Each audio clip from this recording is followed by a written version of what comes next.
ഈശോയ്ക്കും മാതാവിനും 1000 നന്ദി. എൻ്റെ പേര് ശ്രീജ. ഞാൻ ആലപ്പുഴ ജില്ലയിലെ ചാരിമൂട്ടിൽ നിന്നാണ് വരുന്നത്. 2004 മാർച്ച് 4 തീയതിയാണ് ഞാൻ ആദ്യമായി ഇവിടെ ഉടമ്പടി എടുക്കുന്നത്. അതിനുണ്ടായ സാഹചര്യം, ഞങ്ങൾക്ക് വർഷങ്ങളായിട്ട് ബിസിനസ്സായിരുന്നു. കൊറോണ വന്ന സമയത്ത് ഞങ്ങളുടെ ബിസിനസ് ആകെ തകർന്നു. കട അടച്ചിട്ടത് കൊണ്ടാണ് അങ്ങനെ സംഭവിച്ചത്. അങ്ങനെ ഞങ്ങളുടെ വണ്ടി, വീട്, വസ്തുക്കൾ എല്ലാം നഷ്ടപ്പെട്ടു. അങ്ങനെ ഹസ്ബൻഡ് ഞങ്ങളോട് പറഞ്ഞു, നിങ്ങൾ വീട്ടിലേക്ക് പൊക്കൂ മക്കളെയും കൊണ്ട്. എനിക്ക് 2 പെൺമക്കളായിരുന്നു ഉണ്ടായിരുന്നത്. ഇതെൻ്റെ മൂത്ത മകളാണ് ആര്യനന്ദ. മോൾ എറണാകുളത്ത് CAക്ക് പഠിച്ചുകൊണ്ടിരിക്കുകയാണ്. അങ്ങനെ ഞങ്ങൾ മാനസികമായി എല്ലാം തകർന്ന് സ്വന്തം വീട്ടിലേക്ക് തിരിച്ചു വന്നു. അച്ഛൻ്റെയും അമ്മയുടെ അടുത്തേക്ക് തിരിച്ചു വന്നു. അവർക്ക് ബുദ്ധിമുട്ടാകണ്ടെന്ന് കരുതി ഞങ്ങൾ അടുത്ത് തന്നെ റെൻറ്റിനൊരു വീടെടുത്ത് അവിടെ താമസിച്ച് വരികയായിരുന്നു. ഞാൻ എൻ്റെ ഇളയ മകളും. മകൾക്ക് 12 വയസ്സായിരുന്നു പ്രായം. അങ്ങനെ മാനസികമായി ആകെ ഞാൻ തകർന്നപ്പോൾ മകൾ എന്നെ 2 മക്കളും എന്നെ ചേർത്ത് പിടിച്ചുകൊണ്ടാണ് നടന്നിരുന്നത്. അങ്ങനെ പലതും ഞാൻ മറക്കാൻ തുടങ്ങി. അങ്ങനെ ഞാൻ പഠിച്ച സ്കൂളിൽ എൻ്റെ ഇളയ മകളെ ചേർത്തു, ട്യൂഷൻ സെൻറ്ററിലും ചേർത്തു. ഞങ്ങൾ സമാധാനമായി ജീവിച്ച് 3 മാസം ആയതേ ഉള്ളായിരുന്നു. ഇതുപോലൊരു മഴ സമയത്ത്, വെള്ളമേറി കിടക്കുന്ന സമയത്ത് മകളെ ഒരു കൂട്ടുകാരി വിളിച്ച് പുഞ്ചയിലേക്ക് കാണാൻ കൊണ്ടുപോയി. പുഞ്ചയിലേക്ക് പോയ കാര്യമൊന്നും ഞങ്ങൾ അറിഞ്ഞിരുന്നില്ല. അങ്ങനെ 2 മണിക്കൂർ കഴിഞ്ഞ് മകൾ എന്നെ വിളിച്ച് ചോദിക്കുകയാണ്, അമ്മേ യേച്ചു എന്ത് ചെയ്യുന്നു? അപ്പം ഞാൻ പറഞ്ഞു, കൂട്ടുകാരിയുടെ കൂടെ പോയിരിക്കുകയാണ്. അന്ന് അഷ്ടമിരോഹിണി ആയതുകൊണ്ട് പിന്നെ സ്കൂളിൽ പഠിത്തമില്ലായിരുന്നു. ട്യൂഷൻ കഴിഞ്ഞ് മകളും കൂട്ടുകാരിയും വീട്ടിലെത്തിയിട്ടാണ് ഈ പുഞ്ച എന്ന സ്ഥലത്തേക്ക് കാണാൻ പോയത്. അത് വീട്ടിലാരും അറിഞ്ഞിരുന്നില്ല, അവരെ ആരും കണ്ടതുമില്ല പോയത്. അങ്ങനെ മകളെ എന്നോട് വിളിച്ച് ചോദിക്കുമ്പോൾ ഞാൻ പറയുകയാണ്, അവർ 2 പേരും കൂടെ ഇതുപോലെ എൻ്റെ കുടുംബ വീട്ടിലോട്ട് പോകുന്നതിന് 10 മിനിറ്റ് ദൂരം നടന്നു പോകണം. അങ്ങനെ ഞാൻ പറഞ്ഞു, അവർ ട്യൂഷൻ കഴിഞ്ഞ് 2 പേരും അങ്ങോട്ട് പോയിരിക്കുകയാണെന്ന് മോളോട് പറഞ്ഞു. അപ്പോൾ മോള് പറഞ്ഞു, പിന്നെ ചേച്ചി അവിടെ ഇല്ലമ്മേ, അവിടെ നിന്ന് തന്നെ അവർ വിളിച്ചു, കൊച്ചങ്ങോട്ട് ചെന്നിട്ടില്ല എന്ന്. ഞാനപ്പം വീട്ടിൽ നിന്ന് പെട്ടെന്ന് ഇറങ്ങി വഴി വരുമ്പോൾ എൻ്റെ അച്ഛൻ എന്നെ വിളിക്കുകയാണ്, മോളെ അവർ പുഞ്ചയിലാണ് പോയിരിക്കുന്നത് എന്ന്. ഞാൻ അലറിക്കരഞ്ഞുകൊണ്ട് ഓടി ഒരു വീട്ടിൽ കയറി. അവിടുന്ന് അവരെന്നെ കാറിൽ പുഞ്ചയിലെത്തിക്കുകയാണ്. ഞാൻ ചെന്നപ്പോൾ അവിടെ എൻ്റെ നാട്ടുകാരെല്ലാവരും ഉണ്ടായിരുന്നു. അവരെന്നോട് പറഞ്ഞു, എൻ്റെ മകൾക്കൊന്നും സംഭവിച്ചിട്ടില്ല, അവിടെ അങ്ങനെ ഒരു കാര്യം നടന്നിട്ടുമില്ല എന്നാണ് അവർ പറഞ്ഞത്. അവിടെ നിന്ന് വള്ളക്കാരനും എന്നോട് പറഞ്ഞു, മകളെ ഞാൻ മണിക്കൂർ കൊണ്ട് ഇവിടെ ഉണ്ട്, പക്ഷേ അവിടെ അങ്ങനെ ഒരു സംഭവം നടന്നില്ല.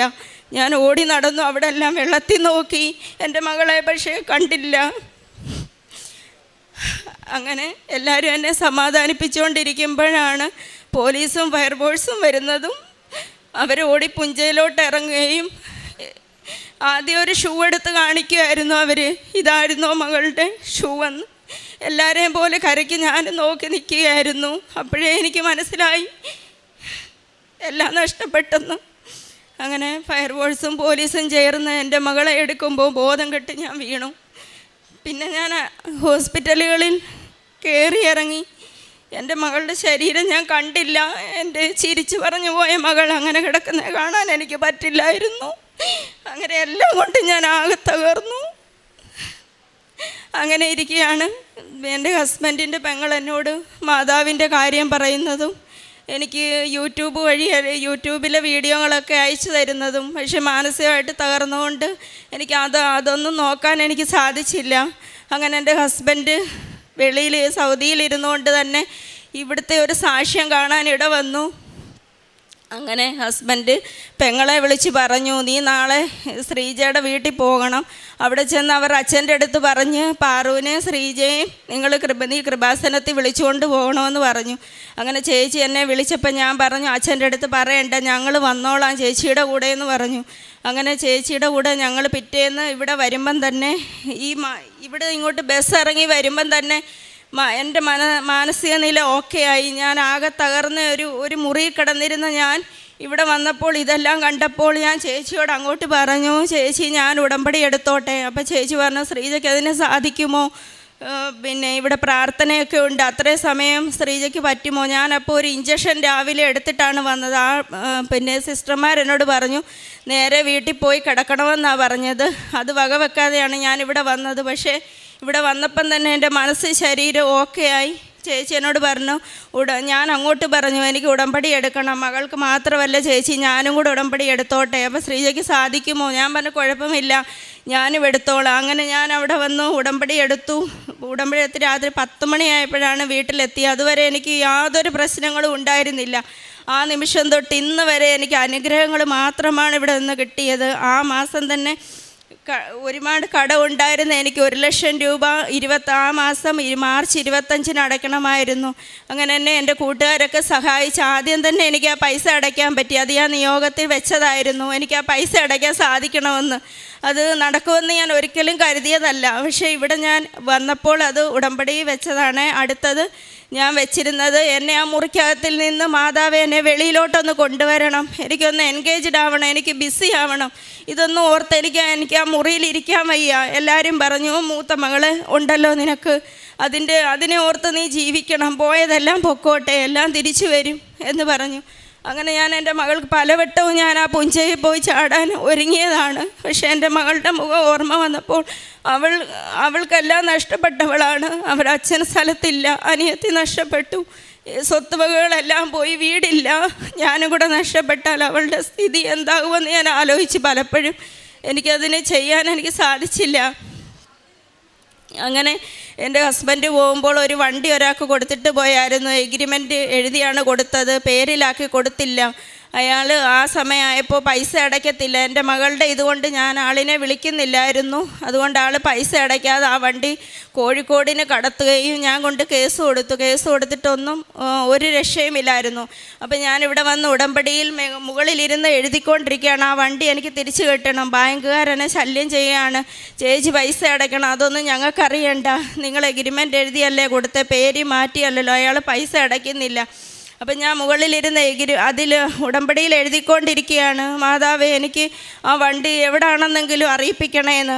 അപ്പം ഞാൻ പേന അടച്ച് ബാഗിൽ ഇട്ടുകൊണ്ടിരിക്കലേ എൻ്റെ ഫോൺ റിങ് ചെയ്യുകയാണ്. ഞാൻ വൈബ്രേഷനിലായിരുന്നു, ഫോൺ എടുത്ത് നോക്കിയപ്പോൾ അറിയാത്ത ഒരു നമ്പർ. അപ്പോൾ കോഴിക്കോട് നിന്നാണ്, ഞാൻ നിങ്ങളുടെ വണ്ടി എൻ്റെ കയ്യിലുണ്ട്, ആൾ എൻ്റെ കയ്യിൽ തന്നിട്ടുണ്ട്, ഞാനിവിടെ റെൻറ്റിന് കൊടുത്തേക്കാണ്, നിങ്ങൾക്കിത് എൻ്റെ പേരിലാക്കി തരാൻ പറ്റുമോ, നിങ്ങളുടെ വണ്ടി ഞാൻ തിരിച്ചു തരാമെന്നാണ് പറയുന്നത് ആൾ. അങ്ങനെ എനിക്ക് വണ്ടി തിരികെ കിട്ടുകയും ഞാൻ ആ എഴുതിക്കൊണ്ടിരിക്കുമ്പോൾ തന്നെ വണ്ടി തിരിച്ചു തരാമെന്ന് പറയും. അവർ വണ്ടി പോലീസ് സ്റ്റേഷനിൽ എത്തിക്കുകയും വണ്ടി എനിക്ക് തിരിച്ചു കിട്ടുകയും ഞാനത് ബാങ്കിനെ ഏൽപ്പിക്കുകയും ചെയ്തു. അങ്ങനെ ഒരുപാട് അനുഗ്രഹങ്ങളാണ് മാതാവ് എനിക്ക് തന്നുകൊണ്ടിരുന്നത്. അങ്ങനെ എനിക്ക് കടയിടാൻ സാധിച്ചു. ഞാൻ എന്നെ എൻഗേജ്ഡ് ആക്കണമെന്ന് എഴുതിയ ആ മാസം, അതിൻ്റെ പിറ്റേ മാസം തന്നെ മാതാവ് എൻ്റെ ഗ്രാമത്തിൽ തന്നെ എനിക്കൊരു തുണിക്കട ഇടാനും അതിൻ്റെ കൂടെ ഒരു ഫാൻസി സെൻറ്റർ ഇടാനും മാതാവ് എന്നെ ഒരുപാട് എന്നെ സഹായിച്ചു. അതെനിക്ക് പറഞ്ഞറിയിക്കാൻ പോലും പറ്റില്ല. ആ നാട്ടിലുള്ള ആൾക്കാർ മൊത്തവും എൻ്റെ കടയിൽ വരും. ഞാൻ അവരോടെല്ലാം മാതാവിൻ്റെ അനുഗ്രഹത്തെക്കുറിച്ച് എന്നെ അറിയാവുന്ന എല്ലാവർക്കും അറിയാം. ഞാൻ ഇവിടെ വന്നാണ് ഞാനിങ്ങനെ ഓക്കെ ആയി, എൻ്റെ മനസ്സ് ഓക്കെ ആയതെന്ന്. എൻ്റെ സ്റ്റാറ്റസുകളും എൻ്റെ ഫോണിലെ എല്ലാം കണ്ട ഒരുപാട് ആൾക്കാരെ ഞാനിവിടെ കൊണ്ടുവന്നിട്ടുണ്ട്. എൻ്റെ മനസ്സ് ഓക്കെ ആയത് നിമിത്തം ഒരുപാട് ആൾക്കാർ ഇവിടെ വന്നിട്ടുമുണ്ട്. അങ്ങനെ ഒരുപാട് അനുഗ്രഹങ്ങളാണ് മാതാവ് എനിക്ക് തന്നത്. ഇനി പിന്നെ എൻ്റെ ഹസ്ബൻഡ് ബാങ്കിൽ നിന്ന് ലോൺ എടുത്തിട്ടുണ്ടായിരുന്നു. അപ്പം ഞാനിവിടെ വരുന്നതിന് മുന്നേ ബാങ്കുകാരെന്നെ ശല്യം ചെയ്തുകൊണ്ടിരുന്നു, പൈസ കുറച്ച് അടയ്ക്കുന്നതെന്നും പറഞ്ഞ്. അങ്ങനെ ഇവിടെ വന്ന് ഞാൻ ഉടമ്പടി എടുത്തതിന് ശേഷം ഹസ്ബൻഡിന് നല്ല ജോലി ലഭിക്കുകയും ഞങ്ങൾ പൈസ അടയ്ക്കുകയും ചെയ്യുന്നുണ്ട്. പിന്നെ എൻ്റെ ഏറ്റവും വലിയ ആഗ്രഹം, എൻ്റെ മോൾ ഇറങ്ങുന്ന മണ്ണിൽ തന്നെ എനിക്കൊരു വീട് വെക്കണമെന്നാണ് ആഗ്രഹം. എല്ലാവരും പറയുന്നു അവിടെ നിന്ന് മാറി അടുത്ത് കിടക്കണ്ട, കുടുംബ വീടിനടുത്ത് കിടക്കണ്ട, വേറെ മാറി വീട് വെക്കാൻ പറയുന്നു. എൻ്റെ മകളും അങ്ങനെ തന്നെയാണ് പറയുന്നത്. പക്ഷേ ഇവിടെ നിന്ന് ഞാൻ പറയുന്നു, എൻ്റെ ഏറ്റവും വലിയ ആഗ്രഹം എൻ്റെ മകൾ ഉറങ്ങുന്ന മണ്ണിൽ തന്നെ വീട് വെച്ച് താമസിക്കണമെന്നാണ്. മാതാവ് എനിക്കത് സാധിച്ചു തരുമെന്ന് തന്നെയാണ് എൻ്റെ വിശ്വാസം. പിന്നെ ഞാൻ ഓരോ കാര്യങ്ങൾ എപ്പോഴും എൻ്റെ മനസ്സിൽ എൻ്റെ മകളുടെ ഓർമ്മകളും കളിച്ചിരികളും മാത്രമാണ് വരുന്നത്. അപ്പോഴൊക്കെ മാതാവിൻ്റെ അടുത്ത് ഓടിച്ചെന്ന് ഞാൻ പറയും, മാതാവേ എൻ്റെ മനസ്സ് നീ നേരെയാക്കി തരണേന്ന്. അപ്പം തന്നെ എൻ്റെ മനസ്സ് ഓക്കെ ആകും. പിന്നെ എൻ്റെ വീട്ടിൽ എന്ത് സന്തോഷം വന്നാലും എൻ്റെ മോളുടെ ബർത്ത്ഡേ, എൻ്റെ കൊച്ചുമോളുടെ ബർത്ത്ഡേ എല്ലാത്തിനും എൻ്റെ വീട്ടിലൊന്നും ഞാൻ ആഘോഷിക്കാറില്ല. ഞാൻ നേരെ അനാഥാലയത്തിലേക്കാണ് പോകുന്നത് കേക്കും വാങ്ങിച്ചുകൊണ്ട്. ആരോരുമില്ലാത്ത അച്ഛനമ്മമാരുടെ കൂടെ ഇരുന്ന് ഞാൻ ആ കേക്ക് മുറിക്കും, അവർക്കും കൊടുക്കും, ഞാനും കഴിക്കും. പിന്നെ കൊച്ചുങ്ങളുടെ അനാഥാലയത്തിൽ പോകും, അവർക്ക് മുട്ടായികളും ഒക്കെ ആയിട്ട് ഞാൻ പോകും. എൻ്റെ മകളുടെ ഓർമ്മ ദിവസവും പിറന്നാൾ ദിവസവും എല്ലാം അവരുടെ കൂടെ ആഹാരം കഴിച്ച് അവർക്ക് ഞാൻ ഫുഡ് വാങ്ങിച്ചു കൊടുക്കും. അങ്ങനെ എൻ്റെ കടയിൽ വരുന്ന അമ്മമാർക്കെല്ലാം ഞാൻ അവരുടെ വീട്ടിലേക്കുള്ള സാധനങ്ങൾ വാങ്ങിച്ചു കൊടുക്കുകയും പൈസ കൊടുക്കുകയും ഇവിടുന്ന് ഞാൻ ലോക്കറ്റുകൾ വാങ്ങിച്ചുകൊണ്ട് പോകും. അവർ വന്ന് ഓരോ അസുഖങ്ങൾ പറയുമ്പോഴും ഞാൻ അവർക്ക് ഓരോ ലോക്കറ്റ്, അവർ പോയിട്ട് വന്ന് എന്നോട് പറയും, മോളെ നിൻ്റെ മാതാവ് എന്തെല്ലാം അനുഗ്രഹങ്ങളാണ്, നീ പറഞ്ഞ സത്യമാണല്ലോ, നീ ഓക്കെ ആയത് ഇതുകൊണ്ടാണ് ഞങ്ങൾക്ക് മനസ്സിലായി. അത് വെച്ച് പ്രാർത്ഥിക്കുമ്പോൾ അവരുടെ അസുഖങ്ങളെല്ലാം മാറുന്നുണ്ട്.